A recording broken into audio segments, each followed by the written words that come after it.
Assalamualaikum warahmatullahi wabarakatuh. Saya Rosalina Putri Ismet dengan nomor NIM 19B5050411172 dari kelas MLMD Manajemen Logistik akan mempresentasikan tugas ujian tengah semester dari mata kuliah Pelayanan Prima dengan tema Hubungan Provider dan Customer oleh dosen Ibu Martalena.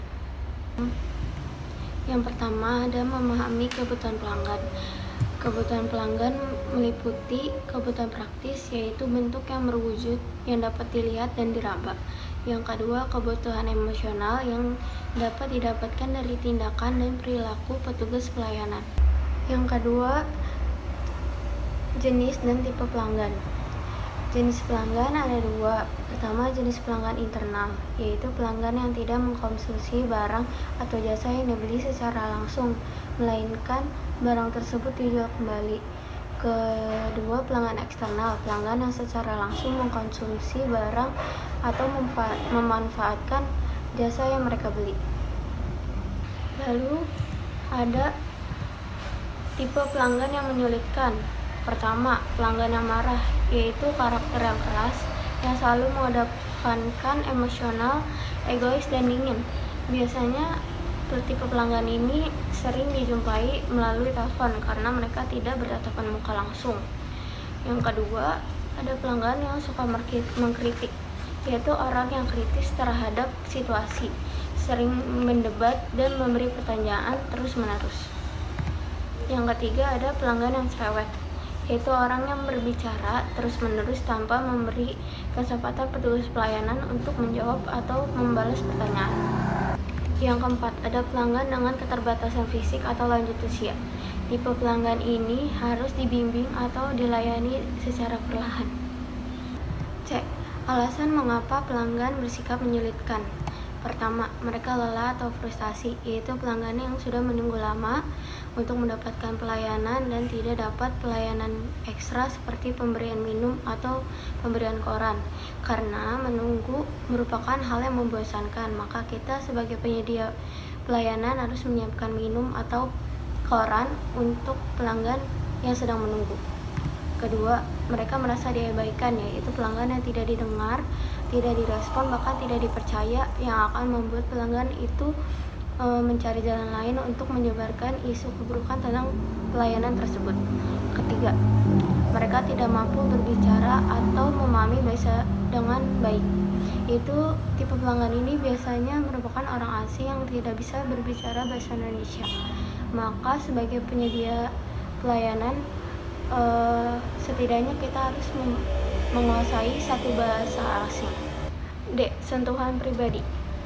Menyebutkan nama pelanggan. Menyebutkan nama pelanggan merupakan hal yang harus dibiasakan, karena dengan menyebutkan nama pelanggan itu menunjukkan kita menghargai pelanggan tersebut, dan kebanyakan pelanggan ingin mengetahui nama kita, jadi kita harus menggunakan tanda nama agar dikenal oleh pelanggan. Kedua, pelanggan reguler. Pelanggan reguler sama aja pelanggan yang memiliki kartu langganan. Penghargaan yang bisa didapat merupakan diskon.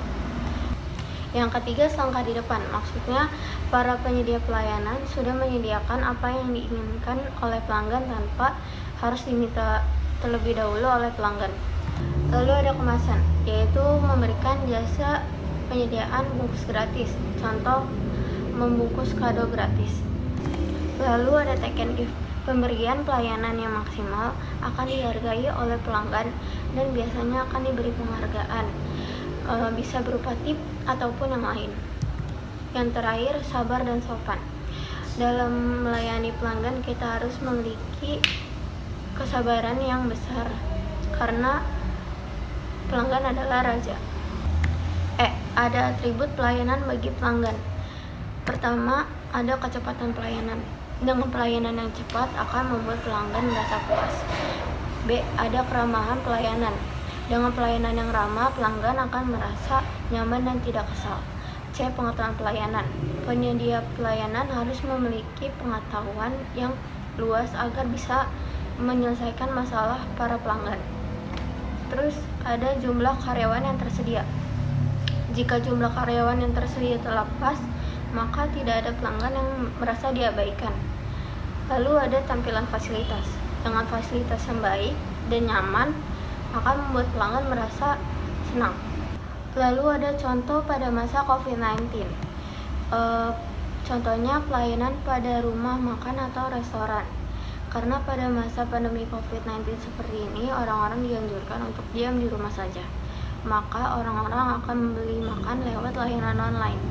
Pelayanan yang dari rumah makan tersebut berikan adalah pengecekan suhu tubuh dari orang yang membuat makanan tersebut, orang yang mengemas makanan tersebut, dan orang yang mengantar makanan tersebut. Hal ini akan membuat pelanggan merasa nyaman saat memakan makanan tersebut. Sekian presentasi dari saya, kurang lebihnya mohon maaf. Wassalamualaikum warahmatullahi wabarakatuh.